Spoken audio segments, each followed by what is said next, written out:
Esto sucedió cuando era un niño pequeño, de unos 9 o 10 años. Mi familia siempre ha sido muy apasionada del deporte, así que el campeonato de fútbol siempre ha sido un gran evento para nosotros, al igual que la mayoría de los otros torneos deportivos importantes. Ahora que lo pienso, incluso el domingo parecía una especie de día festivo por la forma en que mis padres trataban los partidos. Es realmente curioso. Algunos de mis primeros recuerdos están relacionados con el fútbol. Lo que voy a contarles es uno de ellos. Era la final del campeonato, así que el ambiente era mucho más eléctrico de lo habitual. No me importaba, sin embargo. Mis padres me habían inculcado el amor por el fútbol desde muy temprano. Después del partido estaba la escuela de fútbol, o liga infantil, como la llamaba nuestro club. Sé que muchos clubes no ofrecen entrenamientos después de partidos tan importantes, pero el nuestro sí lo hacía, así que después del juego, mis padres me llevaron al campo como lo habían hecho cientos de veces, y dije, hasta luego. Voy a escribir la disposición del centro deportivo ahora, para que esta historia tenga sentido. Nuestro club tenía una especie de estructura de 2 niveles.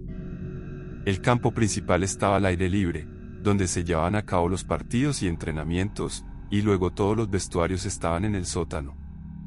Técnicamente era un semisótano, pero el centro deportivo estaba en una pendiente. Todavía se podía entrar y salir del edificio desde allí. Había este largo pasillo embaldosado con tal vez 7 u 8 habitaciones a cada lado, agrupadas por edad. Mi vestuario era uno de los primeros. A la izquierda al final del pasillo estaban los 2 baños, uno para niños y otro para niñas. Justo al lado de esos había una pesada puerta gris que conducía al exterior. Casi siempre estaba cerrada desde el interior, pero recuerdo que nos dijeron que podía usarse en caso de emergencia. Los adultos siempre nos advertían que nunca saliéramos por esa puerta, porque se bloquearía automáticamente detrás de nosotros y no tendríamos forma de volver a entrar al centro deportivo. Pero de todos modos, volvamos a la historia. Todo el piso inferior había sido decorado para el torneo final, realmente decorado. Las paredes estaban cubiertas de pancartas coloridas y pequeños recortes de papel de balones y trofeos, y había fotos de famosos futbolistas con niños pegadas entre las puertas de los vestuarios. Algunos de los entrenadores incluso habían usado estas camisetas conmemorativas que se consiguen en las tiendas de artículos deportivos. En realidad se sentía más festivo allí abajo que arriba durante el partido. Todos los niños estaban de buen humor también, probablemente porque todos sabían que habría ceremonias de premiación más tarde en el día. Normalmente, esperaría hasta después del entrenamiento para ir al baño, pero como la final había durado mucho más que los partidos regulares, y no podía aguantarme, levanté la mano y pedí ir y el entrenador me excusó de la sala. Los baños estaban a unos 5 metros por el pasillo, y no era raro que los niños fueran solos. Siempre decían que si tardábamos demasiado, vendrían a comprobar, pero no recuerdo que eso ocurriera realmente.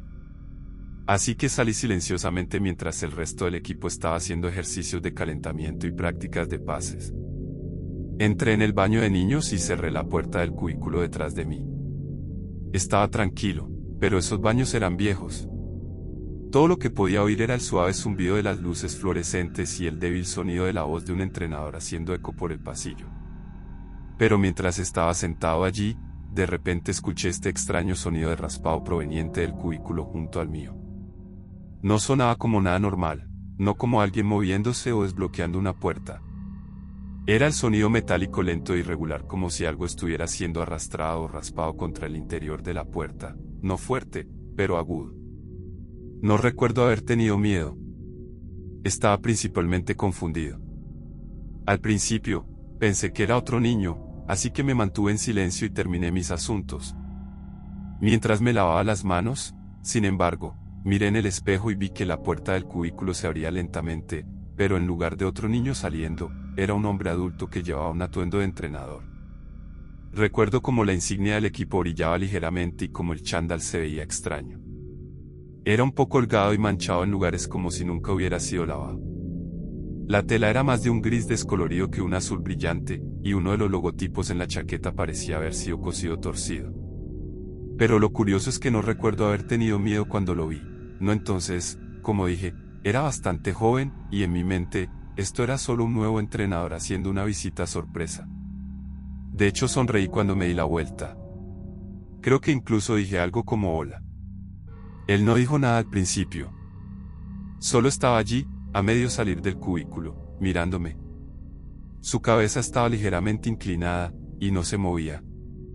Recuerdo sentirme un poco incómodo, como si no estuviera seguro si se suponía que debía decir algo más.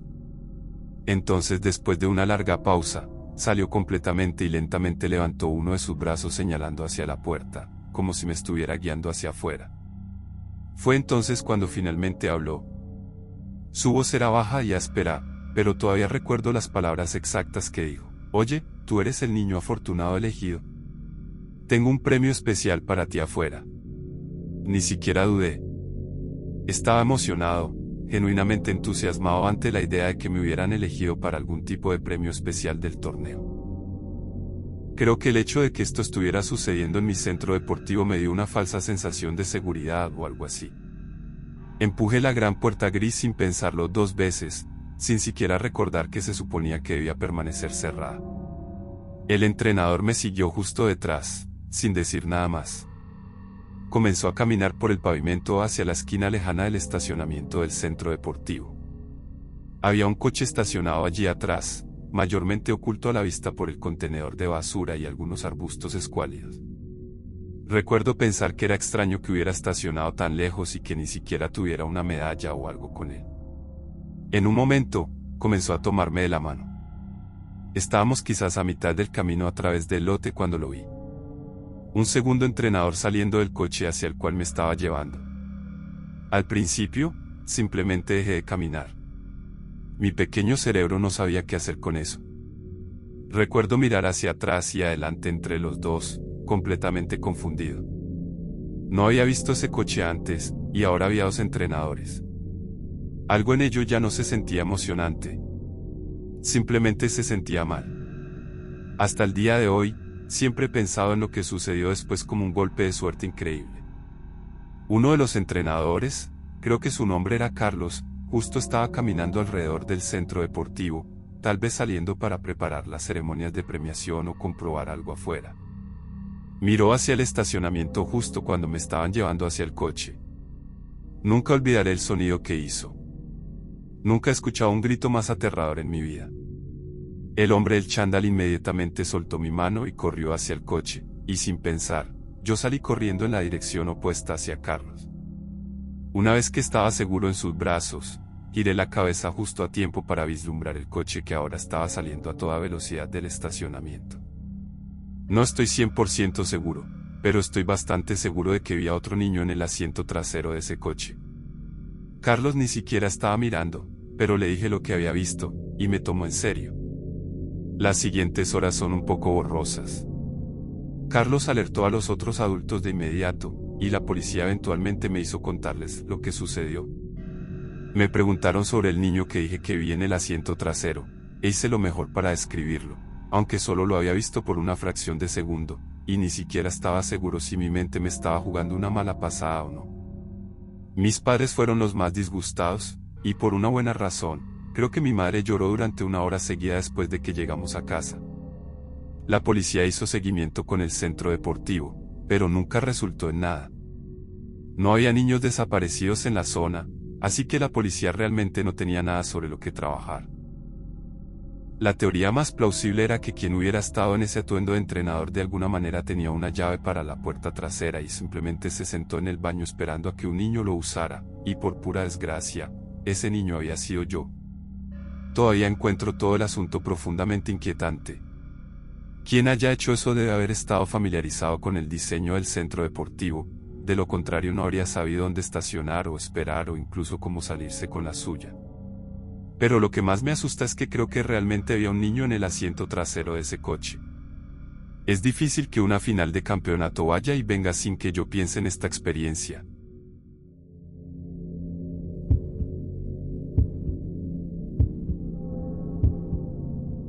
Me gradué de la preparatoria el año pasado, que es cuando ocurrió lo que estoy a punto de contarles. El verano siempre ha sido una época divertida del año para mis amigos y yo, pero no por la razón que piensan. Ya hemos superado esos campamentos de verano organizados que todos hacen cuando son pequeños. Y honestamente me estremezco cuando mis padres me hacen participar en uno con mis primos más jóvenes. Hace unos años, no recuerdo exactamente cuándo, mis amigos y yo creamos una divertida variante del formato típico de campamento e ideamos nuestro propio juego. No es realmente tan especial. Básicamente es solo una mezcla de caza humana y una caminata nocturna.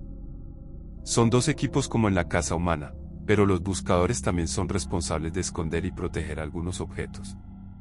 Si los que se esconden logran capturar todos los objetos, ganan. Y si los buscadores no encuentran a todos los escondidos dentro de un cierto periodo de tiempo, los escondidos también ganan. Hay algunas otras reglas tontas, como que los buscadores no pueden acampar donde se esconden los objetos y cosas así. Pero eso no es súper relevante para la historia. Era el jueves antes del fin de semana de verano, y la escuela estaba cancelada al día siguiente por alguna razón, así que decidimos tener una pijamada esa noche. Éramos yo, Miguel, Luis, Carlos y Javier. Javier no era su nombre real. Su apellido era Javieres, pero todos lo llamaban simplemente Javier. Su familia tenía la casa más grande por mucho, así que siempre nos relajábamos allí. Vivía en medio de la nada, y su patio trasero bordeaba un área boscosa de tamaño decente. Además, sus padres estaban fuera de la ciudad hasta el viernes por la noche, así que tendríamos el lugar para nosotros solos. Estábamos simplemente relajándonos jugando videojuegos en su sótano, cuando Luis sugirió que jugáramos a la caza humana. Todos estábamos de acuerdo, así que reunimos todas las linternas que Javier tenía en su garaje.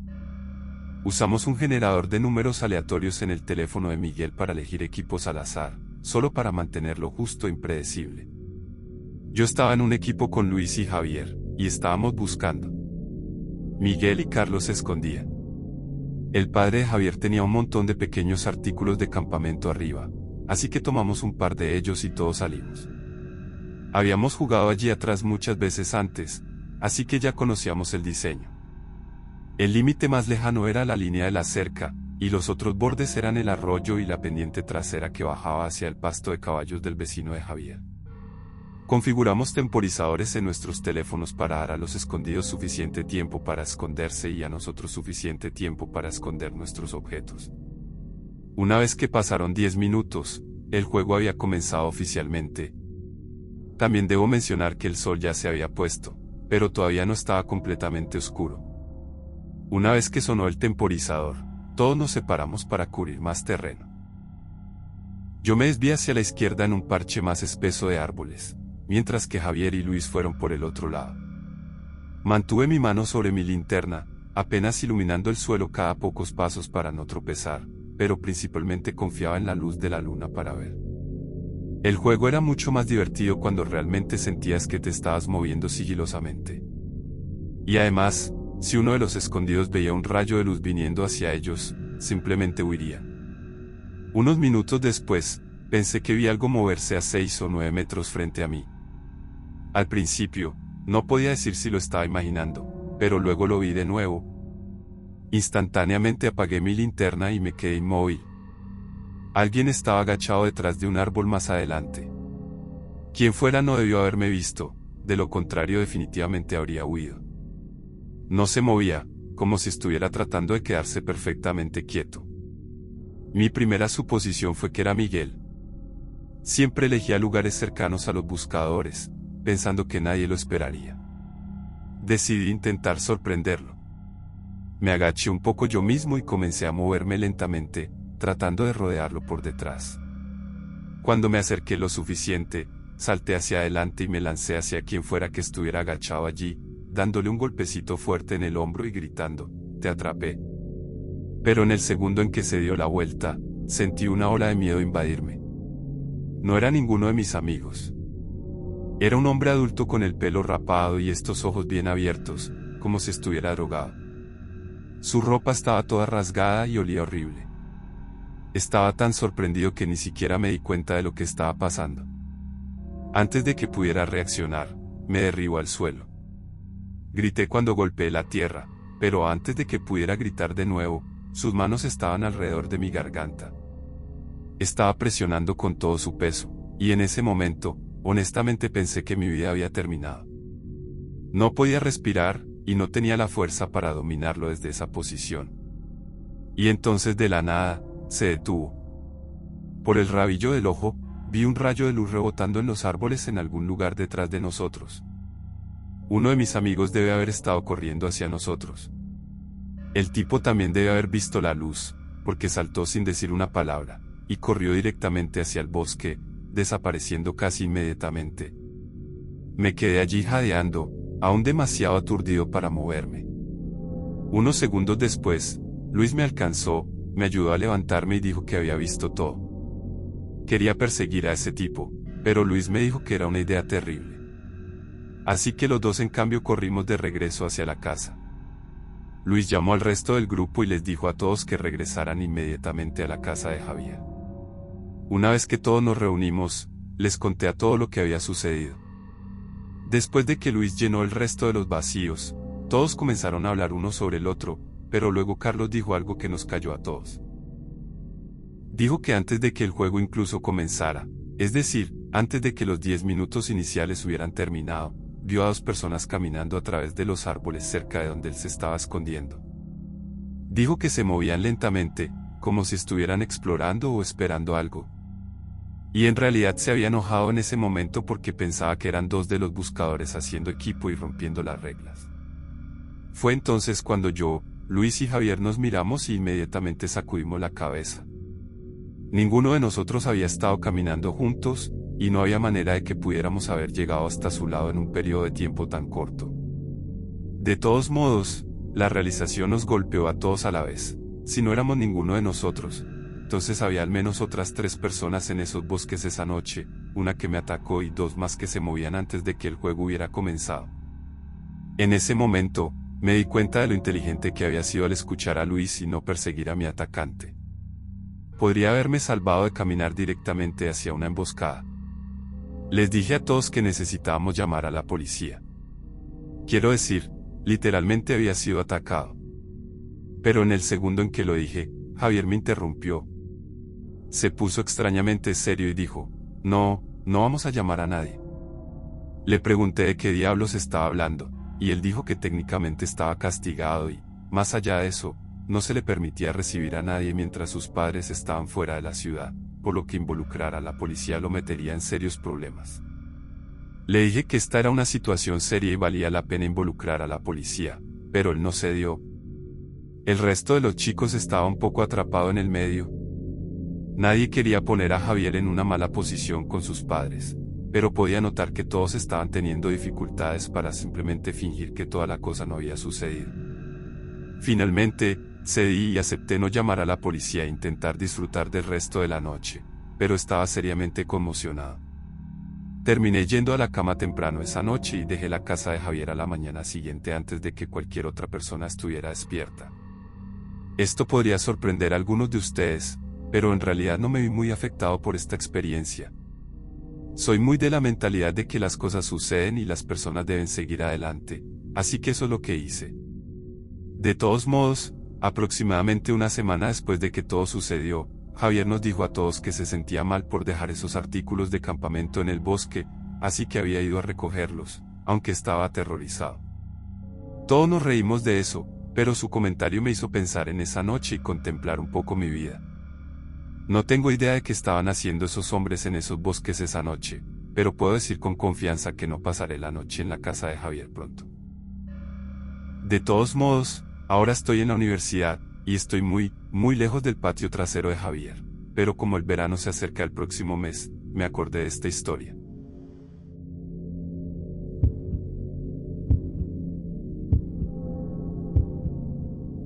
Cada verano, toda mi familia extendida hace un viaje a la casa del lago de mi tío Ricardo, quien vive en una zona muy aislada.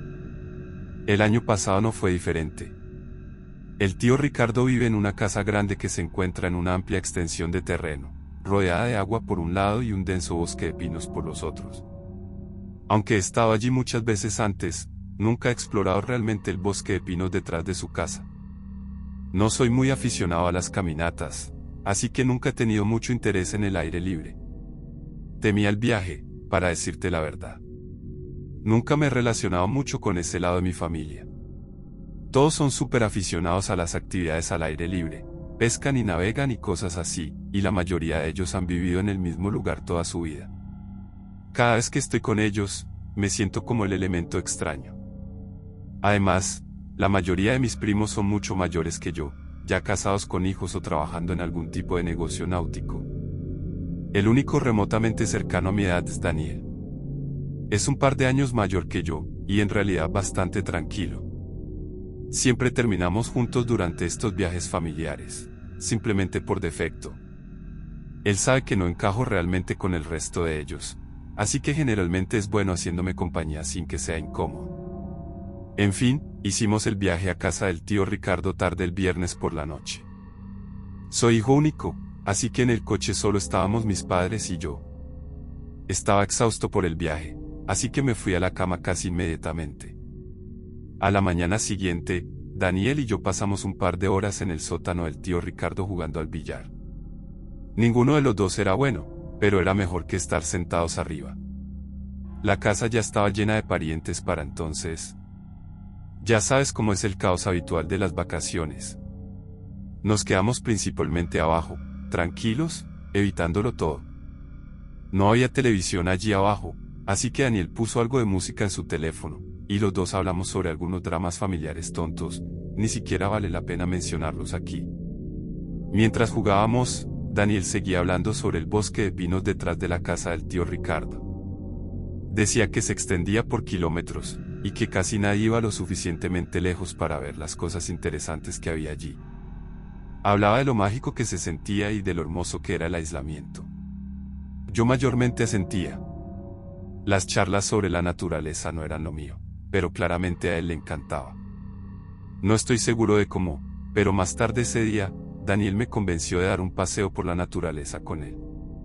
Como dije, no soy una persona amante de la naturaleza en absoluto, pero estaba literalmente muriendo de aburrimiento, lo que probablemente es la razón por la que acepté acompañarlo. Obviamente le dijimos al tío Ricardo a dónde íbamos. Es un tipo realmente agradable y siempre nos deja hacer lo que queremos a los más jóvenes, una mentalidad que desearía que mis propios padres compartieran. Daniel tomó la delantera una vez que salimos, cruzando el patio trasero y entrando en el bosque de pinos como si lo hubiera hecho 100 veces antes, lo que, conociéndolo, probablemente había hecho. El bosque era espeso, pero no totalmente salvaje. Había una especie de sendero natural que Daniel estaba siguiendo. No era tarde en el día, así que no estaba súper preocupado por la puesta del sol, pero cuanto más nos adentrábamos, más empezaba a preguntarme cómo íbamos a encontrar el camino de vuelta. Después de unos 20 minutos caminando, le pregunté a Daniel si estaba seguro de saber dónde estábamos, y él solo se rió. Me dijo que conocía estos bosques como la palma de su mano, y que los había estado explorando desde que era niño. Habíamos estado caminando quizás otros 20 minutos cuando ambos nos detuvimos al mismo tiempo. Desde algún lugar adelante, escuchamos este fuerte golpe, como algo pesado golpeando contra la madera. No sonaba como un animal o alguien pisando una rama. Era recurrente, como una pausa, luego otro golpe, luego otra pausa y otro golpe. Sonaba como un martillo o mazo golpeando contra un árbol. Esa es la mejor manera en que puedo describirlo. Daniel me miró, y pude notar que él también estaba tratando de entenderlo. Ese sonido no parecía demasiado cercano, pero era lo suficientemente fuerte para ser claro. Me dijo que no estaba fuera del reino de las posibilidades que un leñador estuviera vagando por ahí, pero aún así, definitivamente parecía un poco alarmado. Eventualmente, el sonido se detuvo. Le pregunté si quería volver, pero sacudió la cabeza. Podía ver que ahora estaba curioso, y admito que yo también lo estaba un poco, así que seguimos caminando en la dirección de donde pensábamos que venía el sonido, ambos en alerta máxima. Solo habíamos caminado unos minutos más cuando Daniel se detuvo repentinamente y extendió su brazo frente a mí. Me congelé, pensando que tal vez había visto a alguien frente a nosotros, pero luego señaló hacia los árboles. Al principio, no entendía lo que estaba viendo, pero luego me di cuenta. Había 3 grandes letreros de prohibido el paso clavados en 3 árboles adyacentes, mucho más arriba de lo que cualquiera podría haber alcanzado sin una escalera, fácilmente a 5 o 6 metros del suelo. Antes de que pudiéramos siquiera darnos la vuelta para irnos, vi movimiento por el rabillo del ojo. Giré la cabeza y, para mi horror, había una persona parada allí. Estaba vestido como un guardabosques, con una gorra de béisbol y una mirada muy severa. Daniel se puso delante de mí, protegiéndome parcialmente de la vista del hombre. Él me miró específicamente y dijo, no deberían estar aquí. Daniel inmediatamente se disculpó con el tipo y le dijo que ya nos íbamos, lo que realmente hicimos. Ese tipo no se movió mientras nos íbamos. Simplemente nos miró fijamente mientras volvíamos por el camino por el que habíamos venido. Podía sentir mi mano temblando. Caminamos todo el camino de regreso en silencio, y nunca he experimentado un momento más tenso en mi vida. Los dos seguíamos dándonos la vuelta tratando de asegurarnos de que no nos seguían, pero no había forma de saberlo con certeza. Cuando finalmente llegamos a la casa, se lo dijimos al tío Ricardo lo primero. Como dije, es un tipo amigable, y conoce a todos sus vecinos, así que tuve una sensación desagradable en el estómago cuando dijo que nadie que conociera coincidía con nuestra descripción del tipo en el bosque de pinos. Nos preguntó varias veces si nos habían seguido, y le dijimos que no. No había mucho más que cualquiera de nosotros pudiera hacer. Alguien sugirió la idea de armarse y recorrer el bosque, pero el tío Ricardo quería evitar la confrontación y no quería llevar a nadie a su casa. Así que Daniel y yo volvimos abajo a relajarnos, y el resto de nuestros parientes volvió a lo que estuvieran haciendo, probablemente planeando las actividades de verano. Todo ese encuentro alteró mi cabeza mucho más de lo que dejé ver. Terminé yendo a la cama bastante temprano esa noche solo para quitarme eso de la mente. Pero debido a eso, me desperté mucho más temprano de lo habitual, como mucho más temprano. Me di la vuelta, revisé mi teléfono y vi que eran apenas las 5 de la mañana. El sol apenas había comenzado a asomarse por el horizonte, pero todavía estaba mayormente oscuro afuera. Intenté volver a dormir, pero no pude, así que decidí comenzar temprano mi día. El tío Ricardo tiene un estudio en el tercer piso de su casa, así que decidí subir allí y ver si había libros interesantes para leer. El estudio del tío Ricardo tiene esta gran ventana antigua que da a todo el patio trasero. Mientras pasaba por allí, algo llamó mi atención. Había un resplandor parpadeante muy débil que venía del borde del bosque de pinos. Parecía la luz pulsante de un pequeño fuego, no una linterna ni nada tan brillante. Me quedé allí unos buenos 30 segundos mirándolo fijamente, tratando de entender lo que estaba viendo. La curiosidad pudo más que yo, y necesitaba saber qué estaba mirando, así que bajé y salí a la terraza trasera. Cuando me di cuenta de lo que estaba mirando, tuve que literalmente contener un grito. Había al menos 3 figuras paradas justo más allá del borde del bosque, cada una sosteniendo una pequeña linterna. No estaban caminando ni moviéndose. Simplemente estaban allí, mirando hacia la casa, mirándome a mí. Corrí directamente a la habitación del tío Ricardo y lo desperté, diciéndole lo que había visto sin hacer preguntas. Agarró su rifle de caza, se puso un par de pantalones y me dijo que me quedara dentro. Marchó hacia la terraza trasera y escaneó el patio mientras yo observaba desde la puerta. Para ese momento, sin embargo, esas personas se habían retirado al bosque. Sin dudarlo, apuntó su rifle hacia el aire y disparó 3 veces. Eso despertó a toda la casa, y los siguientes 20 minutos aproximadamente fueron un caos completo. Solo te diré que no puedo pensar en una peor manera de pasar una mañana de verano. Todas las vacaciones quedaron algo arruinadas después de eso, y todos estuvieron tensos durante todo el día. Finalmente, llegó el momento de que mis padres y yo nos fuéramos, y no puedo decir que estuviera molesto por ello. Esto fue hace unos 9 meses, y desde entonces el tío Ricardo nos ha dicho que no ha visto ni experimentado nada extraño. Aún así, odiaría estar viviendo en esa casa, sabiendo que hay extraños al acecho en algún lugar cercano. Enviaré una actualización si el tío Ricardo nos dice algo relevante.